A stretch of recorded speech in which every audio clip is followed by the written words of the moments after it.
வணக்கம் மக்களே, சற்று முன் கிடைத்த மிக முக்கிய தகவல் ஒன்றை பார்க்க போகிறோம்.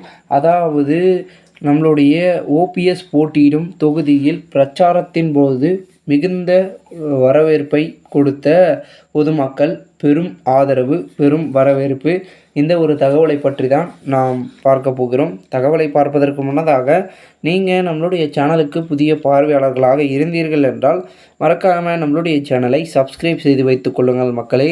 அதாவது அதிமுகவில் கிட்டத்தட்ட 3 முறை முதலமைச்சராக இருந்தவருக்கு ஒரே ஒரு தொகுதியை கொடுத்துருக்காருங்க. ஆனால் அவரை நம்பி இருந்த அவர்களுடைய ஆதரவாளர்கள் எல்லாம் சரி ஒரு 5-6 தொகுதி வரும், நம்ம அதெல்லாம் கேட்டு நம்மளும் நிற்கலாம் அப்படின்னு நினச்சிட்டு இருந்தாங்க.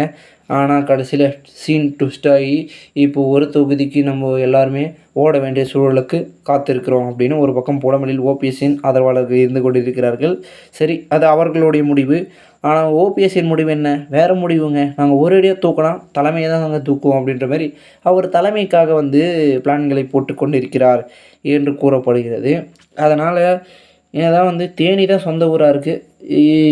ஓபிஎஸ்க்கு ராமநாதபுரத்தில் அந்தளவுக்கு ஆதரவு இருக்காதுங்க அப்படின்னு எடப்பாடி தரப்பினர்கள் சொல்லிட்டு இருக்க, அவர் போன முதல் நாளே பார்த்திங்கன்னா பட்டாசுகளும் மாலைகளும் பெரும் ஆதரவாளர்களும் பொதுமக்களும் ஒன்று சேர அப்படியே ஒரே அதிர்ந்து ஆகிவிட்டாங்க அங்கே இருக்கக்கூடிய எடப்பாடியின் ஆதரவாளர்கள்.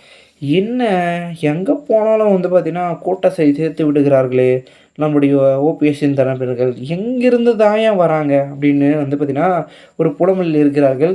ஏன்னா பார்த்திங்கன்னா பன்னீர்செல்வத்தை பொறுத்த வரைக்கும் அவருக்கு என்னதான் ஒரு பெரும் தலைமையோ கட்சியோ பொறுப்போ பதவியோ இல்லைனாலும் கூட அவருக்கான செல்வாக்கு என்பது அதிகமாக தென் தமிழகத்தில் உருப்பெற்றிருக்கிறார். காரணம் என்னவென்னா, ஜெயலலிதா அவர்களால் நியமிக்கப்பட்ட தென் தமிழகத்தின் முதலமைச்சர் என்றாலே அது பன்னீர்செல்வம் தான் சொல்லலாம். ஏன்னா அதிமுகவில் அவ்வளோ சீக்கிரமாக யாருமே பார்த்தீங்கன்னா முதலமைச்சர் ஆகிட முடியாது. அந்த அளவிற்கு ஒரு கட்டமைப்பு இருக்குது. அதையெல்லாம் தாண்டி ஓபிஎஸ் அவர்களை 1, 2, 3 முறை முதலமைச்சராக இருந்திருக்காரு. அப்போ பார்த்துக்கோங்க ஓபிஎஸ்ஸின் செல்வாக்கு மெஜாரிட்டியும் எந்த அளவுக்கு உயர்ந்திருக்கும் நம்மளுடைய தென் தமிழகத்தில். அதனால் கண்டிப்பாக ஓபிஎஸ்ஸுக்கான ஆதரவு என்பது பெருகி இருக்கும், பெருகுதலை ஈட்டும் அப்படின்னு சொல்லியிருக்காங்க.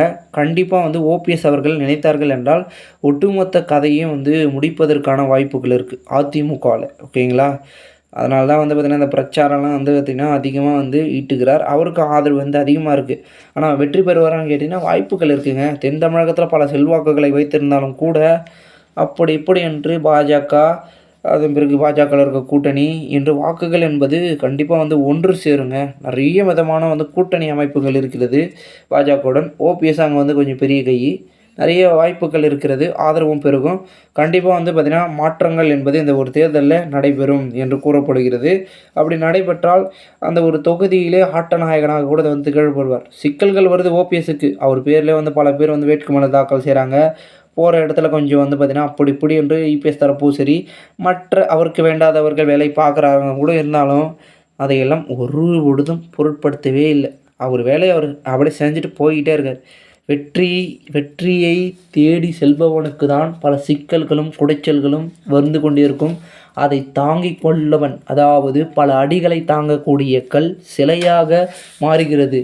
ஒரே அடியில் விழுந்து இருக்கக்கூடிய கல் தற்பொழுது படிக்கட்டாக மாறி அனைவரும் மிதிக்கக்கூட கல்லாக மாறுகிறது என்று கூறுகிறார்களாம் ஓபிஎஸ் தரப்பினர்கள்.